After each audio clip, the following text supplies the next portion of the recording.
Oggi qui a Jesolo Immacolata, Venuti a fare un giro così a tempo perso.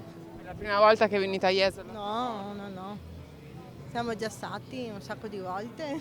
Jesolo presa d'assalto dai tanti turisti e residenti che hanno deciso di trascorrere il ponte dell'Immacolata nella città balneare, una meta scelta dalle persone non soltanto in estate ma anche in inverno grazie alle molte attività offerte durante il periodo natalizio.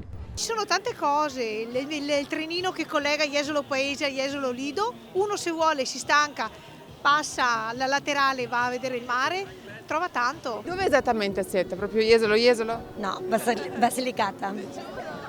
Ci venite spesso? Abitiamo a Jesolo Come mai la scelta di trasferirsi qua? perché ci è piaciuto. Siamo venuti a fare la stagione e ci è piaciuto e siamo rimasti qua. Cosa vi piace di Jesolo a Natale? Ma le giostre, qui i mercatini e il viale illuminato. Jesolo anche d'inverno? Sì, sempre noi. Noi siamo, estate e inverno siamo sempre a Jesolo.